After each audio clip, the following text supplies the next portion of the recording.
Welcome back to another episode of the Tracy Take. Today we are doing the Seattle Seahawks season preview. But before we get into them, make sure you like and subscribe this video. That way, then you also get notified when we create new content. Ryan, we're talking about Seattle specifically in this episode, but over the next couple episodes, we're talking about the NFC West.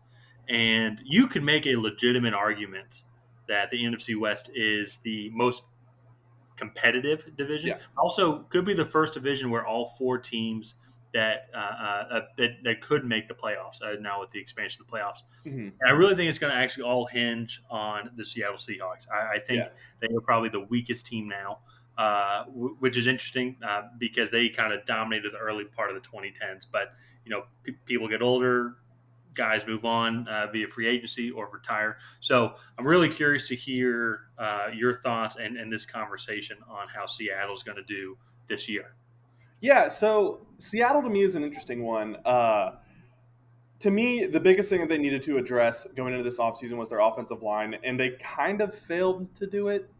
Uh, Mhm. so they drafted, I think, is it Stone Forsyth Yep. in the draft, and then uh, added offensive lineman. Where is it right there?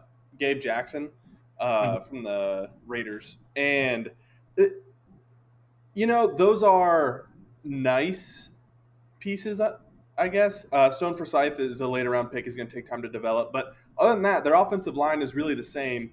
And Russell Wilson, just to throw out some statistics here, in his 9 season career has been sacked 394 times, which is 44 sacks a season, which Mhm. would put him on pace to be the most sacked quarterback in history. Yep. And the offensive line in 2021 is, in my opinion, going to keep up with it. Besides the left tackle Dwayne Brown, who is like 36, he's going into his 14th season. They have Mhm. no top five offensive linemen at their position at that position. They don't even have anyone in the top 10 outside of left tackle Dwayne Brown. Yeah. So uh, for me, that is a really big negative. And I look, if they don't get Russell Wilson some protection, he is going to demand a trade and try and get out of Seattle because his career will take a huge longevity hit. Uh, Well, and it makes sense too, just because statistically, um, they are a much better run blocking team mhm. than pass blocking team. They're just for example, their projected center Damian Lewis, he was left guard last year, graded Mhm. 83.5 in the run, but just 47 in the pass. And Yeah. there's a lot of the other offensive linemen are like that, and so it just makes sense then that Russell Wilson though those statistics and data like help just it just makes sense everything on why Russell Wilson is seems like he's constantly improvising, constantly running for his life, and Mhm. it's going to shorten his career. Honestly, I mean, you look and see what happened with Andrew Luck. He was taking hits left and right. So Russell Wilson would not surprise me if he is asking to be leaving here sometime within the next couple of years. Yeah, no, and it's not because they have a lack of weapons. I mean, they have DK Metcalf, one of the best deep threats in the league. Tyler Lockett is consistently, I Mhm. mean, a solid receiver for them. They even drafted Dwayne Eskridge this year in the second round. Mhm. Chris Carson, Rashad Penny are widely regarded as one of the best running back tandems in the NFL, and it's all just because this offensive line really cannot pass protect. Uh, and it's kind of a sad situation to see, especially with somebody with the talent of Russell Wilson who's just getting hit. I mean, even at the MVP ceremony, which was I think 3 weeks after their playoff game, Russell Wilson was still noticeably, I mean, limping and sore. Uh, Yeah. so Mhm. it's Well, just kind of hard. it really is a testament, though, to the skill position players on the offensive side of the ball. Like DK Metcalf and Tyler Lockett, both 1,000-yard receivers with 10 touchdowns in 2020. As you mentioned, Hmm. Chris Carson and, oh, shoot, sorry, you just mentioned the name because it was Carlos. Rashad Penny. Rashad Penny, a great running back tandem. If they could just get just some success, really, on the offensive line side of the ball, Hmm. and a little bit more consistency, this offense could be very deadly because Russell Wilson is an elite caliber quarterback.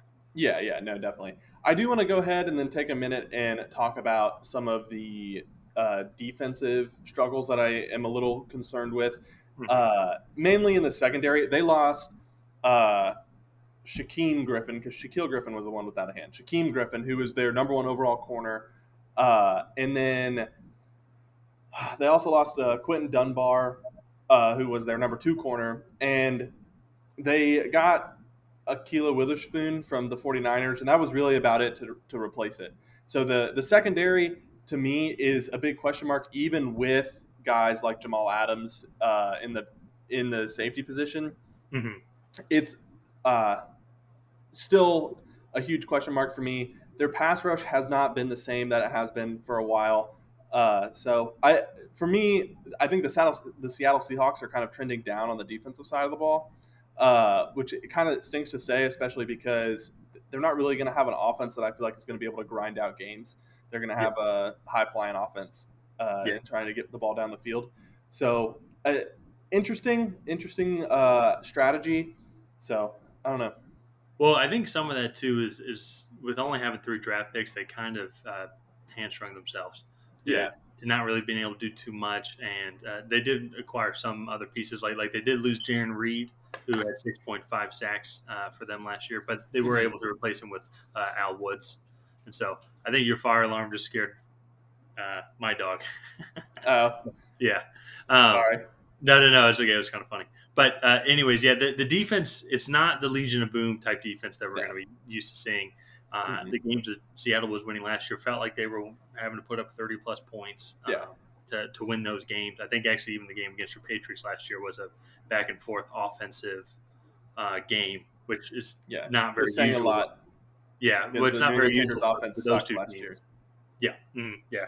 So, But it's just going to be an interesting season. Kind of see how they develop. I really do think that they're the weakest of the NFC West teams.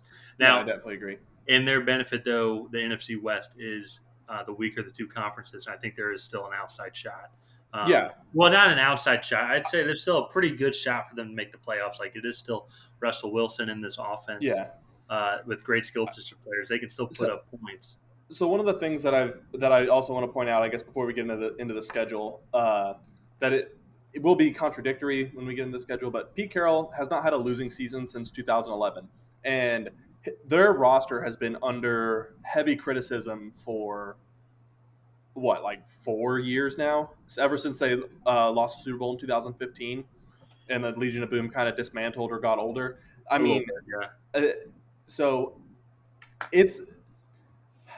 I feel like this season has kind of been a long time coming, and they've kind of been getting a little lucky, and Russell Wilson's been able to bail them out. But I just don't know if that's going to be able to happen anymore. And so, Well, oh, go ahead. Sorry. I was going to say, I guess that's going to kind of lead us into the schedule. Well, I would say You go ahead with your point. just one final point. I also think they have benefited from having an above average team, but also I feel like at times the NFC West has been a little bit of a weaker Hmm. division during their reign, if that Yeah, makes sense. So, like, they had good teams like the 49ers. They, when they've John, never had, in my opinion, more than like one other really good team. yeah. Like the Cardinals have been Well, bad for a while. and The the Cardinals were good though when Carson Palmer was there. Every time that they played them in really big games towards the end of the season or in the playoff, Yeah, like they got lucky because it felt like they were always playing against a third string quarterback. I yeah, think it was the game Carson Palmer was having potentially an MVP year, and he goes out. Then their second string quarterback goes out, and then now they get to play them. I think it was in the playoffs or was it week 17? I'm forgetting specifically, but yeah. now though in this division, all the other teams uh, could you can make an argument that they will win the division this year. So it's going to be a much tougher road for them.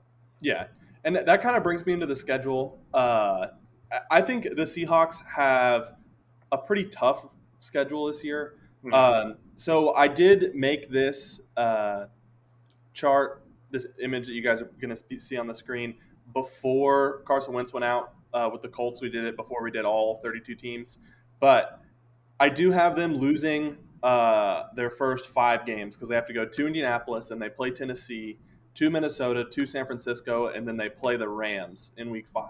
Hmm. Actually, sorry. I have them losing their first 6 games because then they have to go to Pittsburgh, and I just think Pittsburgh's defense will kind of be able to slow that offense down enough so that the Pittsburgh offense can do what they need to do. But then they have, in my opinion, too, their easier games on the schedule, week 7 or 8. They play New Orleans and Jacksonville at home. And then they have a bye week in week 9. And then they have to go to Green Bay. And then they play Arizona, to Washington later in the season is always tough. San Francisco is one of the best teams in the league this year. So I have them losing to them week 13. Then they play Houston. Then they have to go to the Rams. Uh, and then they finish off against Detroit and Arizona.